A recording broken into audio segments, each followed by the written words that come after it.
దాచుకోవడానికే ఈ మార్కెట్లు కట్టించారు. మరి మార్కెట్లో గిడ్డంగులు కట్టించింది రైతులు పండించిన పంట అలా పెట్టుకొని దాచుకోవడానికి కట్టించారు. ఈ మార్కెట్ మరి ప్రైవేటు శక్తులకు అప్పగించడానికి ఇది న్యాయం కాదని చెప్పి మరి రైతులు ధర్నాలు రాస్తారోకులు మరి నిరాదీక్షలు చేస్తుంటే వాళ్ళకు మద్దతు ఇచ్చిన రైతులను 800 మందిని అరెస్ట్ చేయడం ఇది అన్యాయం అని చెప్పి రైతు సంఘాలుగా మేము డిమాండ్ చేస్తున్నాం.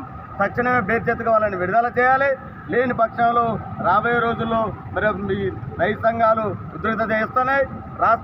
మొన్న 3 రోజుల పాటు తెలంగాణ రాష్ట్ర రైతు సంఘం మహాసభలు నిర్ణయించడం జరిగింది. ఈ మహాసభలలో తీర్మానాలు కూడా కొన్ని చేయడం జరిగింది.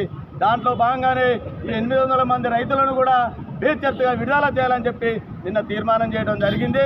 ఈ మార్కెట్ విధానాన్ని కూడా తక్షణం వెనుక తీసుకోవాలని చెప్పి తీర్మానం చేసుకొని మరి రైతు సంఘాలుగా మరి ముందుకు పోవడానికి కొనసాగిస్తున్నాం. రేపు రాబోయే రోజుల్లో ఈ విధానాన్ని ఇట్నే కొనసాగిస్తే నరేంద్ర మోడీ నీకు గోరిగట్టగా ఈ రైతులు తప్పదని చెప్పి మరి తెలియపరుస్తూ నాకు ఈ అవకాశం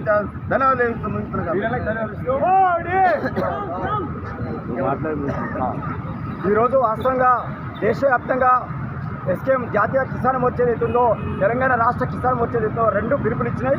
ఇవాళ దేశవ్యాప్తంగా అన్ని జిల్లా కేంద్రాల్లో నిరసన వ్యక్తుల ధర్నాలు, ర్యాలీలు, ఊరేగింపులు, రాస్తారోకలు వివిధ రూపాల నిరసన వ్యక్తం చేయడం జరిగింది. ఇవాళ మైబాద్ జిల్లా వ్యవసాయ మార్కెట్ వైఎస్ఆర్ సెంటర్లో మరి ఎస్కేఎం తరఫున ఇప్పటిదాకా నాయకులతో మాట్లాడారు.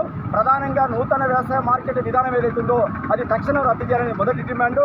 రెండోది జల్లేవాల్ దీక్ష ఏదైతే చేసిండో దానికి కొనసాగింపుగానే ఈ ఉద్యమం జరుగుతూ ఉంది. పంజాబ్లో మార్చి 3-4 తేదీలలో గ్రామ, మండల, జిల్లా స్థాయిలో పెద్ద ఎత్తున ఉద్యమం చేశారు. అక్కడ కేంద్ర ప్రభుత్వం బీజేపీ ఎట్లా మొండివైఖరిగా ఉందో పంజాబ్లో ఆమ్ ఆద్మీ పార్టీ ఏదైతుందో ఆమ్ ఆద్మీ పార్టీ కూడా బీజేపీకి లొంగిపోయింది, కార్పొరేట్లకు లొంగిపోయింది. కనుక ఆ వ్యవసాయ మార్కెట్ విధానాన్ని రద్దు చేయమని చెప్పి కోరితే 800 మందిని అరెస్ట్ చేసి మార్చి 4వ తారీఖు నుంచి నేటి వరకు 800 మందిని నిర్బంధంగా అరెస్ట్ చేసి జైల్లో పెట్టింది.